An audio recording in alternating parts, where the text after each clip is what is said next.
Good afternoon, and thank you for joining us. NADP is pleased to have Dr. Steve Keller, a longtime NADP member, volunteer, and NADP Gabriel Award winner as our webinar moderator. Dr. Keller, I have transferred control of the platform to our presenter, so let's begin. Thank you. It's no secret that the experiences delivered by dental plans play a critical role in keeping members engaged, happy, and healthy. However, finding ways to improve the member experience while still meeting organizational goals can be a difficult balance to strike. We're fortunate to have Drew Corbett, an expert in member engagement, with us today. He will break down 4 strategies that can benefit both you and your membership. Drew will share expert insights on how to capture member communication preferences, incorporate a digital wallet option for ID cards, use explanation of benefits data to personalize the member journey, and effectively meet timely utilization management requirements at scale. By the end of this session, you'll walk away with actionable tactics your organization can implement to boost member engagement and achieve key plan perspectives.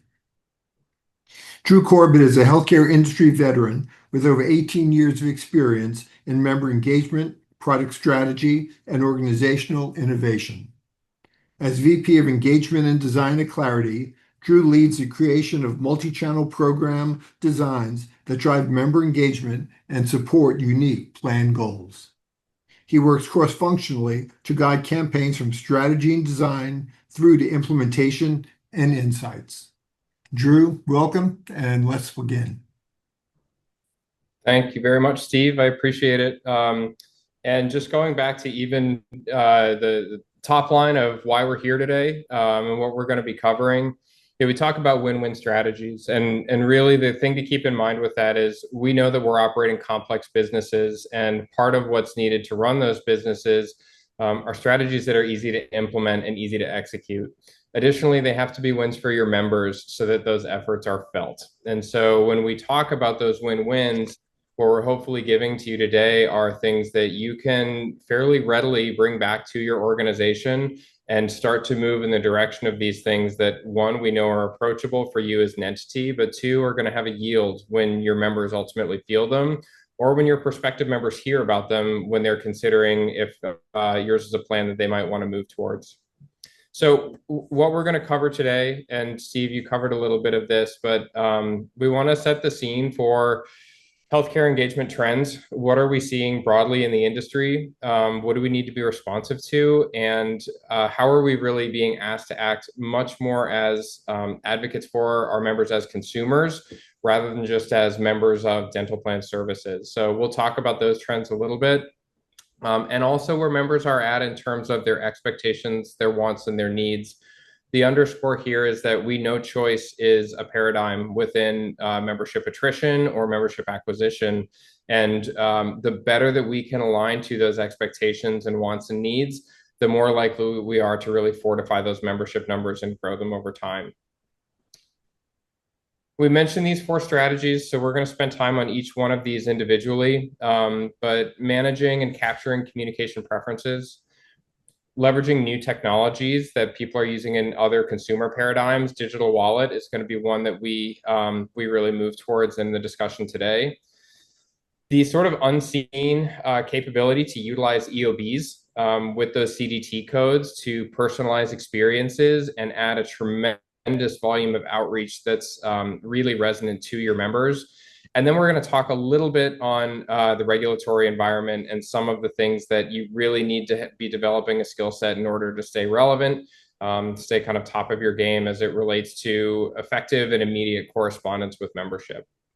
So just generally, those are the few places we're going to go. And again, so as I mentioned, Clarity is an organization about 20 years old. We've exclusively served the healthcare industry, and we do so in the capacity of member correspondence entirely. So we work with over 100 different health plans, both on the medical, the dental, TPA, PBM side. And ultimately, this is a company that most Americans have probably experienced because we have printed, fulfilled, and distributed correspondence to all of your mailboxes or many of your mailboxes. But we do so just on behalf of those plans. So a big takeaway that I won't mention too many times through the presentation today, but certainly wanted to at the top here is all of the strategies that we talk about to drive member engagement, they're increasingly reliant and dependent on having a robust member correspondence platform in the underpinnings of what you do. So that is everything from the correspondence itself to the data management to bringing that engagement skill set closer to those assets. So you're really getting the absolute most out of the touch points that you have with your members throughout the year. All of the things that we'll talk about, Clarity's platform is well versed in. We're moving assertively to make sure that we can support the member engagement needs of dental plans. So whether or not you're working with us, I know many of you on the call are, or you're working with someone else, or you might not know who you're working with on a correspondence capacity. I would say bear in mind that if these feel like relevant strategies to implement, make sure you're really pressing on whomever you're working with on the correspondence platform to make sure that these capabilities are available. These really should become industry standard. And if they're not, of course, we're happy to talk with you. We'll share contact information at the end. But the importance of this platform is really becoming one that members are, unbeknownst to them, they're relying on the capabilities that you can get out of these things. So just wanted to share that. In terms of the core solutions that one that we offer, but two that a lot of these strategies are really deployed through today, member onboarding materials. So think literally those ID cards, those welcome letters, member guides, directories, etc. Also, post-claim payments, so EOBs, EOPs, and payments, the way that those are all managed, printed, fulfilled, distributed electronically, etc. Regulatory and compliance documents from 1095s to utilization management, we're actually going to talk about later in the presentation today. And then any other one-off correspondences like letters or invoices. So all of these, we've traditionally looked at them as kind of sunk cost correspondence. And increasingly, the value proposition is this can be hundreds of thousands, if not millions, of additional touch points with your membership. To underutilize them from an engagement capacity is really a miss and is sort of leaving money on the table. So would encourage you to think about all of these from less of a cost structure standpoint and more of an engagement opportunity standpoint. We do have a state-of-the-art facility at Clarity that is wholly owned. So I think, again, this being a difference in a lot of the communication and fulfillment partners that are out there in the marketplace who might be contracting a lot of the actual fulfillment services out. We're vertically integrated from top to bottom. We entirely own our capacity. And why this is important, and we'll talk about this again within utilization management, is not only do you have a member engagement paradigm that relies on expediency, but in many cases, you also have a regulatory environment that insists on expediency and service level agreements that are being hit. Those are sort of the bread and butter of what Clarity does from a production standpoint, ensuring we understand the healthcare regulatory landscape and making sure that everything goes out. Again, you're seeing here with those hundreds of millions of packages a year, 99.9% of those being delivered earlier on time. So again, just kind of a housekeeping on this side of the industry that you want to make sure you're really buttoned up and tight, not only to meet the regulatory requirements, but also to meet the engagement opportunity. Okay, so let's get into more of the fun stuff. I mentioned earlier, consumer choice is on the rise. And when we think about, in particular, our Medicare plans where we're really fighting tooth and nail every single year to retain members. And we know that word of mouth is very strong. We know that this is a population that many times has a lot of time to consider and sift through what benefits are. This is really the place where, in contrast with maybe a commercial population where those decisions about what your plan might be are made at more of a B2B level. When we think about a lot of our members in a Medicare space and the dental plans they're in, there is choice every single year. And so it might not be entirely reacquiring those members, but certainly the mandate to make sure that we're retaining them and servicing them well is a bigger pressure point than it's ever been. So when we think about just the increases in ACA marketplace enrollment, huge volume increases, even just over the last 5 years, and making sure that we're aware of and mindful of that is really how the top plans are going to be able to differentiate themselves.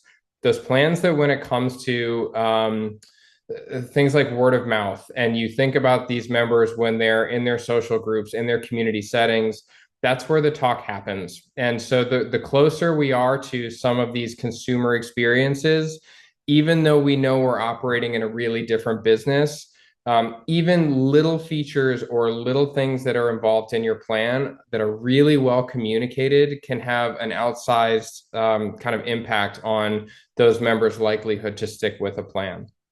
So we know some of these data, and just from our own, anecdotal experiences, whether that's how you feel when you're serviced with an issue, if it's going into the Apple Store, if it's the expedience of getting something you need from Amazon, if it's the on-demand and personalization of something like a web streaming platform, a Netflix, a Disney Plus, whatever that might be, we know that most of the time members are operating in these worlds. And so when they bridge over to the complexity of a healthcare environment, we might not be able to do exactly what Apple and Amazon and Netflix do, just based on the complexity of what we're managing. But we know that the closer we are to those experiences, we are going to edge out competition. And so it's always how can we be the top of the experiences from what people perceive relative to the rest of the marketplace. We know that members want their experiences to be more personalized. We know that there's an unbelievable amount of fatigue that's just associated with trying to sift through the healthcare industry. And we also know that it's very difficult for most US adults to understand their health insurance. It could be a myriad of different issues, from language barriers to healthcare IQ to literacy rates to purely the complexity of these benefits. The more we can succinctly distill those down, the better likelihood we have of those positive member experiences. Thinking on the medical side of MA, those really positive responses from a member experience in those star ratings. So that's what we're striving for. And I think it's really important that all conversations around engagement strategy really anchor around this idea that we're not trying to do better than we did a year ago. We're trying to achieve as close to a consumer experience as possible, because we know that meeting that expectation is going to create just the most ease for our members in general. So that kind of distills us down to that question of how can we simply make our experiences more convenient, more user-friendly, more transparent, and more personalized. I think these are really empowering attributes to consider, because none of what we're saying here is you need a fantastic AI bot in order to recruit your members. You need a huge, richer benefits package in order to retain those members. These are simply distilling down information that you have more readily available than your member does, and making it easy for them to follow along. So when I think about these, it really just gives me and a member communications team a little bit more of a sense of empowerment of, as long as it's simple, that's what we really have our members asking for. And if we can achieve that, then we've got a much better shot of having that positive engagement here. So strategy number one, and this is again where we're going to go through these four and hopefully just give you something really actionable to take back to each of your organizations. This is all about member communication preferences. And I think the fundamental place to start with is the problem here. There is such an inundation of information that it's not all working in chorus. A study found that members might be receiving up to 200 messages per year as it pertains to their medical and supplemental benefits. This is totally overwhelming. And especially if a member doesn't feel like they can be on top of quarterbacking how those messages come in, what we're creating is noise and abrasion rather than synthesis and ease of information to access. So when we think about the diversity, especially as we get into Medicare ages, And it's not that SMS is objectively a better method of outreach. It's not that print or telephonic outreach is fundamentally better. It's about each member being different. And even within those cohorts across that 65, very different than 80, very different than 90, making sure that we've got the capabilities to meet people where they are is increasingly going to be critical. If I can get all of those messages, because my preference is everything is managed via email, I should be able to dictate that. If the member down the street from me really wants that communication and connectivity and to feel like they have a relationship with a plan, maybe telephonic or even in-person outreach in the home or in the doctor's office is where a lot of that communication needs to happen. The fundamental point, though, is we need a method by which we can ask the member, how do you want to be communicated with? And a repository for that information that we can then act upon. So again, I talked at the top about having a sophisticated and robust member engagement platform and member correspondence platform is one where you can grab that communication preference and then say, hereafter, everything is going to be primarily disseminated via insert member preference here. Now, we may have subsequent communications. This is not to say we should negate multimodal comm at all. It's just to say that we should absolutely respect the member when they tell us, I really want to be reached out to via phone, so reach out to me via phone. We know that that has an increase in the likelihood of engagement versus if we send that member a letter or an email or something else. So it's simply being responsive and respecting those preferences. It sounds easy at a human level, but we operate in systems because of the volumes of people that we manage. So having that communications preference portal be one and the same with ultimately how those messages are disseminated out is a really important strategy to be pursuing here. So how do we do that? Let's think about the most frequent ways and methods through which we are connecting with the membership on an annual basis. And we're using the example here of an ID card and a welcome letter. Now, this could be anything. You saw at the top when I was referring to all the different communication modalities that go out to these members. But to simplify it down to just that initial touch point in a calendar year, let's think about what we've got with when did our sales on this one. We know that these ID cards or those initial correspondence are opened at an incredibly high rate, like things that would make our email marketers just dream of having open rates like this. So you've got that captive audience and that reach. And that's a real kind of secret sauce of some of these things like ID cards in your print correspondence. And so what are we doing with that? I think far too often we see plans that say, as long as we get them their card, we've sort of fulfilled our end of the bargain. But the opportunity and the ceiling for what you can do with that is so much higher, because if you've got those eyeballs on that page for 1 to 2 to 3 minutes with that initial open, then you can now reach out and give the member a handshake with the information to say, hey, we want to communicate with you all year. And while mail may not be what you want to receive ongoing, since I've got you, I want to let you know about this communications preferences portal. Now, go on in there, and if you want to select SMS or email, or you want to keep getting things from mail, or you want to do things telephonically, whatever that is, you can go in or you can adjust it later. But the goal is that over the course of 1 year, 3 year, 5 years, we've gone from a member communications preferences portal that has maybe 5 or 10% of the preferences for members, increasingly 3 to 5% a year. And what this means is after 5 years, the competition is going to be significantly behind in how they're talking to their members, but you will have saved these and memorialized them in a place that's highly actionable.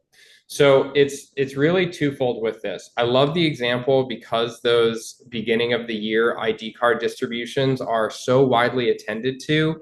And it's also just making sure that when you've got that wide attention, you're asking them to do something really poignant that's going to extend the life of how you talk to them ongoing. A couple other bells and whistles in here. QR codes. Again, we see a delta between how a younger Medicare population versus an older responds with these. But one thing that's true across the board for any age cohort is there is an additive lift if these are included. So there may be a higher percentage of usage from a 66-year-old than from an 80-year-old, but the 80-year-olds on the entire population will have more engagement just by having these additional modalities available to them. So highly encourage the use of QRs, highly encourage the use of these dead spaces. We could otherwise leave this top right of a letter just completely blank. Big missed opportunity. And that's really a leaving money on the table when we distill it all the way down to members that don't feel communicated with have a higher likelihood of attrition. This is trying to stop that right at the source. So great ones to consider and think about.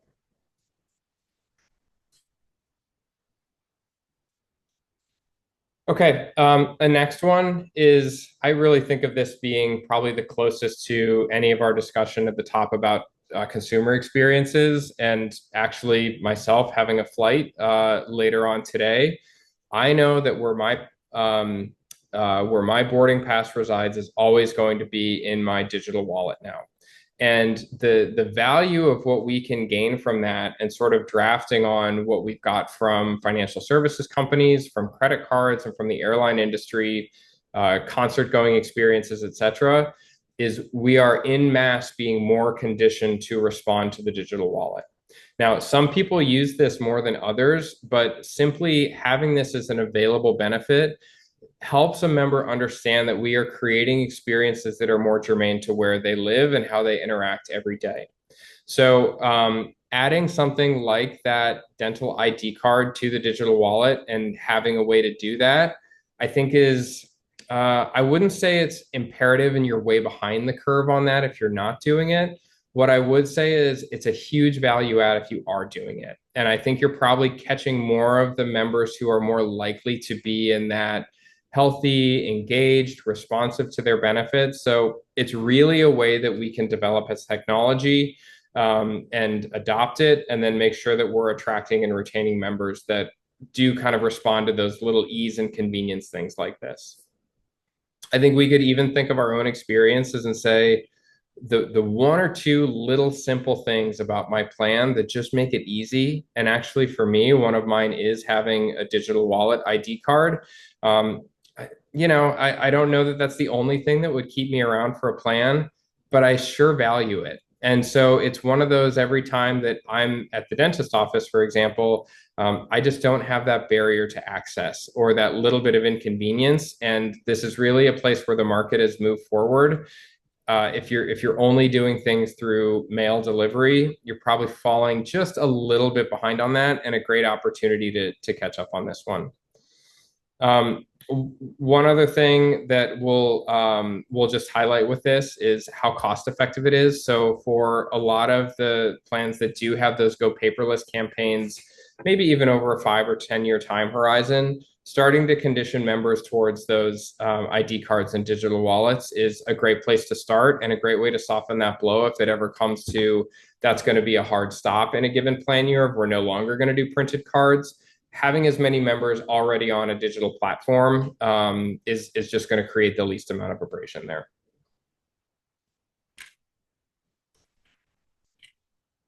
So just an example of looking at those digital wallets. And again, this might be something that a correspondence vendor is able to offer you.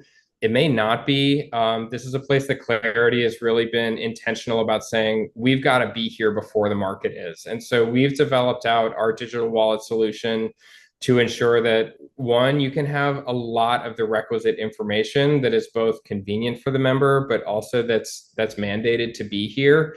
You can have a front and a back, and you can also have these barcodes that will make it easier just to sign in for services. So these are templates that I guess I would challenge whomever is offering your ID card solution. Make sure that this is a capability and an availability, so that you're not behind the ball when the membership starts to ask for it. But very, very configurable. You've got great real estate here. You've got a front and a back that you can really manage and work with. And again, those barcodes that are really helpful for your membership too.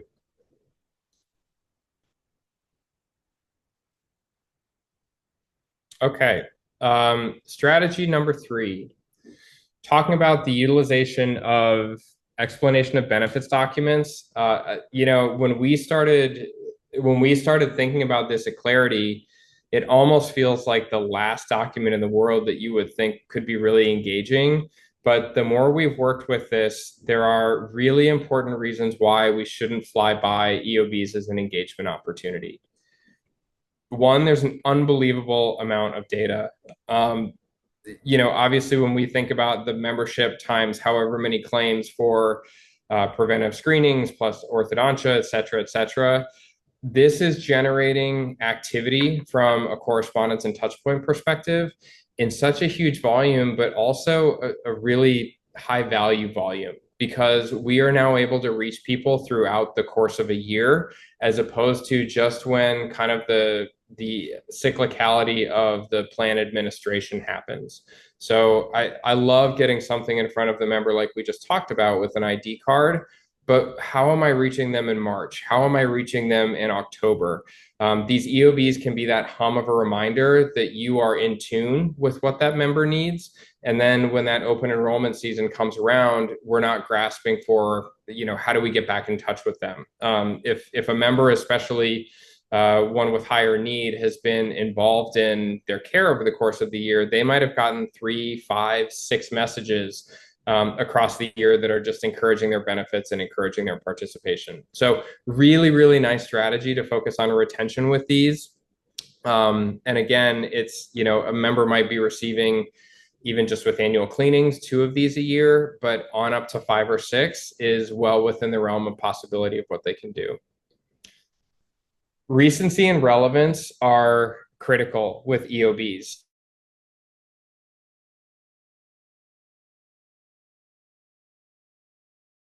Going to be most responsive to messages that reach them at a time that is relatively recent from when an episode took place and is highly relevant to it. For that reason, we see these huge open rates with EOBs too. If you just had your orthodontia or periodontal work, whatever that might have been, and then you get a correspondence related to it and related to your benefits, you're at this moment of heightened attention. So again, if that's something where you're including a call to action on that EOB that might look like the communications preference capture, very easy to do that one. Really an ideal opportunity with these though. The other thing that we love about these EOB documents is they have all of these little pieces of code in them. All these CDTs exist within whatever you're sending to your partner to produce the EOBs. Those are actually little clues into how can we message something that's really resonant. So what you can press on your fulfillment partner, your correspondence platform, to ensure that they're able to do is say, hey, if I send you a member and their EOB has a code for an oral surgery, could you append this message to that EOB so that they get their follow-up instructions reprinted for them right there in that EOB document? That means I'm going to be getting them something within a week or maybe 2 weeks right after that surgery occurred, and it can be hyper tailored and hyper catered to whatever that member needs here. So it's been a really fun kind of, paint by numbers of, if we see these codes, this is what the message should look like on the address sheet of that EOB. If we see these codes, we want it to be a different message. Maybe that's a call number to schedule a follow-up visit. And that's actually an example that we just wanted to illustrate here. So if we have a member who came in just for a dental visit, and what we want to make sure is, while we're recent and relevant to that dental visit for Dorothy, we want to make sure there's another reminder for scheduling that follow-up. So getting those routine cleanings in 2 in a year, that's what we've got the opportunity to do with this. If we're not seeing that person is already scheduled, this is yet another one of the easiest ways to drop that reminder in. As you're seeing in just our mock-up here, we've got a big schedule your follow-up visit now. It hasn't been done yet. This is a touch point that if we don't use that space, we're not driving that call to action. We're not bringing that visibility to the follow-up that we need the member to complete. You're probably leaving a few thousand of those, depending on population size, but you might be leaving a few thousand follow-up screenings and engaged members on the table each year. It's it's a big deal. And if this is something that you're baking into your common practices, think about your EOB volume times the number of times that message is actually getting to the members. You're going to have that yield that a competitive plan might not. So again, reaching out and saying, hey, we know that you just had this care episode. We know that that can be confusing. It might have been uncomfortable, but here we are with our next piece of correspondence, and it's going to be relevant to that experience you had and have a really, really simple way to complete a next action to stay engaged.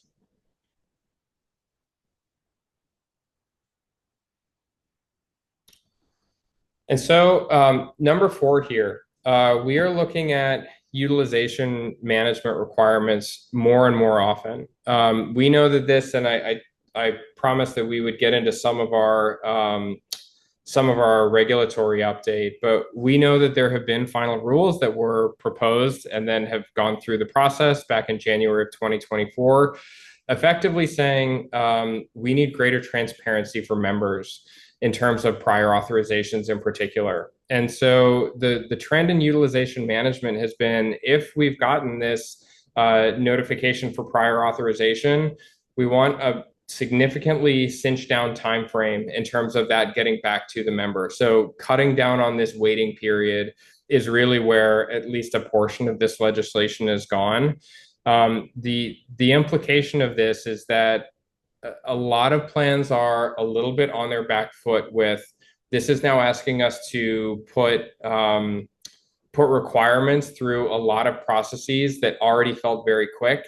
It's asking us to do that up to twice as fast here. So when we just look at some of the changes that are coming for January of 2026 and focusing on this Medicare Advantage line at the top here, if we had gone from standard turnaround times of 14 calendar days for those prior authorizations, and now we're looking at a 7-day requirement, I can see this two ways. From the member perspective, this is a more contiguous care experience. They're getting everything done more quickly. They have less lag time. They have less time where they feel like they might be in limbo. I know this has implications on the call center side because this is truly just right in the crux of a member is wondering, can I get that care that I need to get? From a plan administration side, sometimes that time has been needed. But the regulation is saying we're going to have a lot less of that, and you now need to basically work twice as fast to be able to execute on these. So where that goes is, again, just from a strategy standpoint, we need to make sure that we're kind of stepping up and meeting those legislations so that we're not falling behind on it. This one, again, we talked about those win-win strategies and how it's really about you guys winning on executing things that you're capable of, but also the members feeling that execution. This one sits much more on the plan economic side. You all will have these service level agreements or these mandates from a compliance perspective to be working more quickly. I think this is where the legwork really needs to happen on the back end so that you've got a correspondence partner that can receive a file and can receive it on a Sunday at 6 p.m. and still meet some of these SLAs of within a day. Again, this is where we hope to be really supporting the market with robust strategies on this and making sure that we can accommodate 365 days a year, 24/7, and these same day SLAs. But if you're not doing this or you're not really confident that whomever you're working with can support this, it's a critical place to get all of this legwork done before we get to 2026, and this starts to be a piece of compliance that we have to be responsive to. Again, the change of custody times. I mean, all of these things moving through all of the pieces of the process that prior authorizations have to move to. It's not easy to get those communications out quickly and hitting those SLAs and hitting those compliance mandates, but critical that you do so just so you're not falling behind on that one.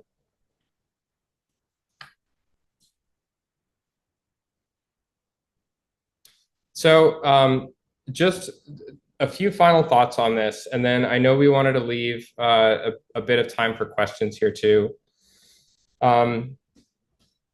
I think the more integrated plans are becoming in their member engagement efforts, which used to be really siloed and really have a distinct and discrete line between what is marketing, what is member outreach, what is clinical quality, and what is correspondence. Those have increasingly become blended. And I think that really asked all of you guys as plans to take stock of which partners do you have enlisted with you, who are you contracted with, and how sort of integrated and seamless are the capabilities across those different paradigms of member outreach. They're not different disciplines anymore, or if they are being looked at as different disciplines, then there's really a lot of competitive advantage that's being left on the table. So I think the final thought with this is really one, meet members where they are, appreciate that every single time you are interacting with them, every single touch point, they're looking at it scrupulously and they're always thinking about, does this feel contiguous with my experience with the plan, my experience with my care journey? They'll be grading on that, even if just sort of in the back of their minds. So having those tools and those platforms in place to make sure you're meeting them where they are, I think that's really the charge and the mandate as we look at this. And we know that, again, over time, if this is built in as a fundamental practice to what you do and how you correspond with members, that's going to have a few percent yield, whether that's in attrition or that's member acquisition or quality, whatever those might be. It sets you in an upward direction.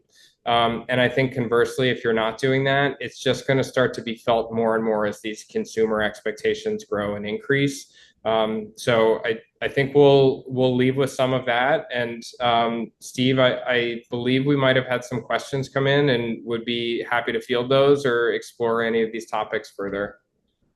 Great. Drew, thank you very much for a very informative presentation. Sorry for the technical glitches that occurred. As you said, we're now open for questions.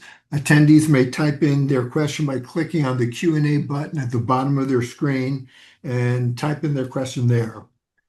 So Drew, what are some of the obstacles that Clarity has heard from its clients of why implementing engagement strategies is easier said than done? So two things come to mind. One is data, and two is organizational alignment. So I think those are two things that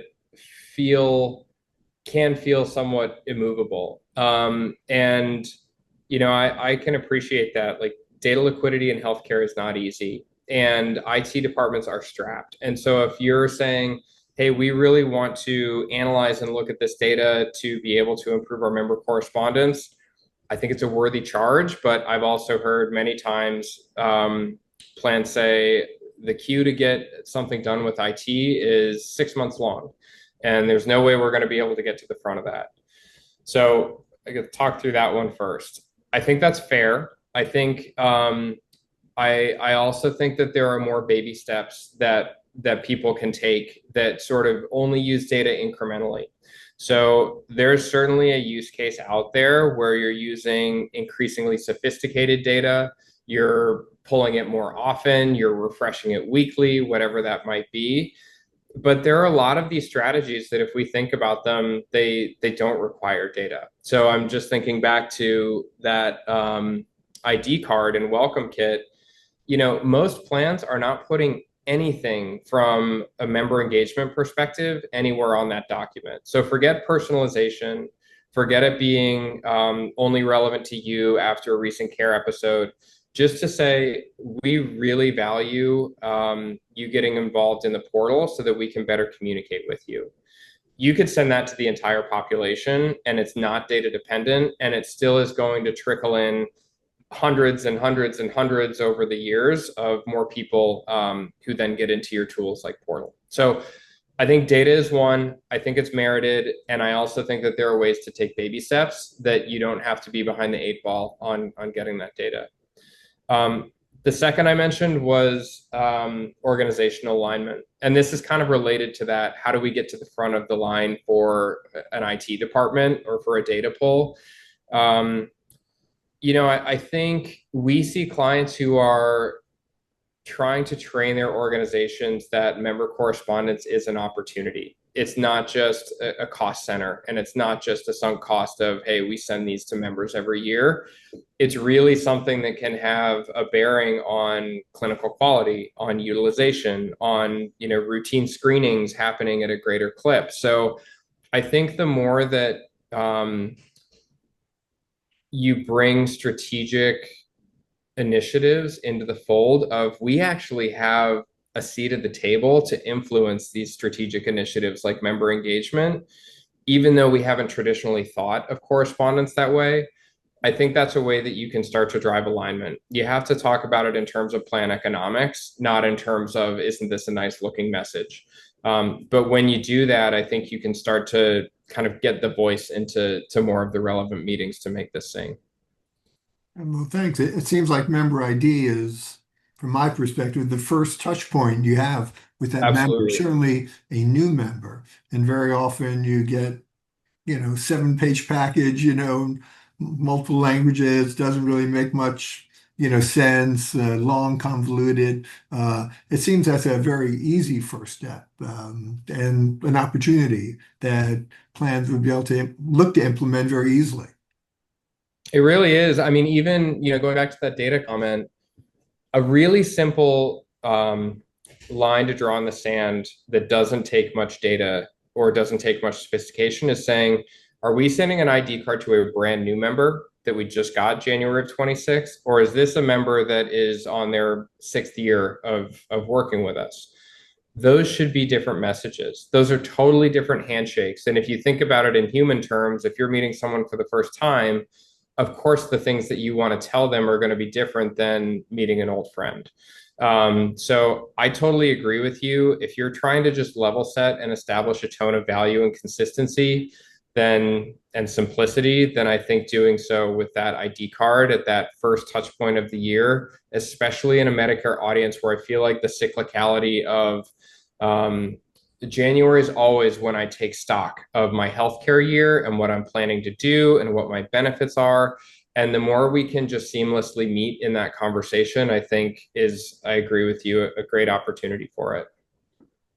And it seems like a digital ID card, as you mentioned, certainly seems a win-win for everyone. For members to have that information in their pocket, unless they're carrying around a paper or plastic ID card, and for be able to have access to that, information all the time. What has been the adoption in dental plans or medical plans of using digital wallets for ID cards? So I think it's a newer capability just in general, especially on the dental end. I mean, we're seeing it more and more on the carrier end. Candidly, I don't see this being one of those, it's a spike to 80% adoption and no one is using their cards anymore if both are available. What I see is the members who use it value it tremendously. And increasingly, members are wanting to use it more each year. So if we say even a 15% uptake of those, one, we know that that line is only going in a positive direction, meaning there are more people using it every year. I don't foresee that ever decreasing. And two, so put that on the member acquisition side of, do they have that capability because I want to use that? Now let's think about it from the retention side.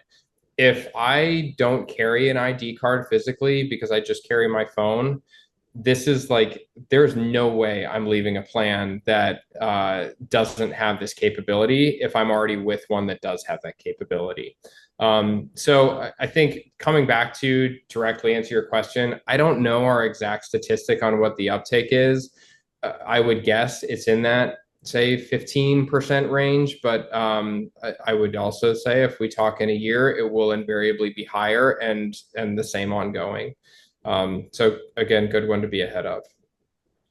Great, Drew. Where should a dental plan start if the teams only, as you said, have so much IT time and money Yep. to invest in trying out new engagement strategies? What have you find? Where should they begin? What's the first step?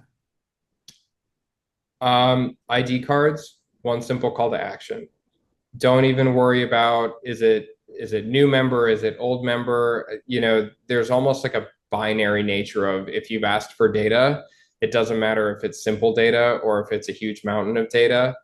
My recommendation would be don't miss the opportunity to put some ask on that communication. It's fundamentally changing it from being a we sent this to you, end of story, to being a two-way street of we've sent this to you and we're asking for a response on that. So I would say, to your point on this is a great time to do this too, because we're sitting here going to get into a ton of PTOs over the balance of the summer. And then all of a sudden, we're going to be thinking about materials for open enrollment. And actually, we probably already are. Great time to just say, hey, we got to at least invite people into the portal. We have to at least invite people to update their communication preferences. So choose your call to action. Let it just be one version of that, really simple, doesn't have to be personalized if that's not a place that's easy to start. And don't miss that opportunity for a few 100,000 kits to go out that have an ask involved in it. So that's overwhelmingly where I would start. Great, thanks.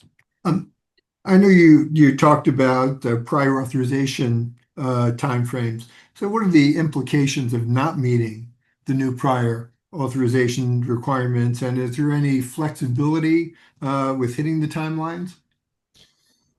I mean, this is always a little bit of the black box of when we get legislation that's gone from proposed rule to comment period to final rule to then plans are figuring out how they're going to support it. We don't know exactly what the auditability of that's going to be. We don't know how aggressive that's going to be. What we do know is that there, broadly speaking, are implications out there. So in terms of what's the fine? What is that going to look like? I'm not aware of exactly what that will be. I think the prudent way to approach it, though, is recognizing with lead time and with knowing what the mandate is going to look like, this isn't something that you want to skate closely by. When we see something go to a final rule and it's given usually that 12-month time frame, 14-month time frame before it's live, it's not one that we want to avoid because we know that there can be financial penalty associated with it, but I don't know exactly what that penalty structure would look like. Yeah.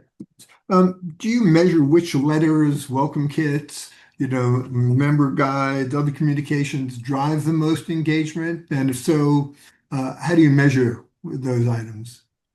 Great question. We absolutely do, and we encourage clients to. So we encourage your correspondence footprint to basically be a generator of engagement data. Like the way we think about it is you would never send out emails if you weren't able to get what's the open rate on that subject line? What was the click-through rate?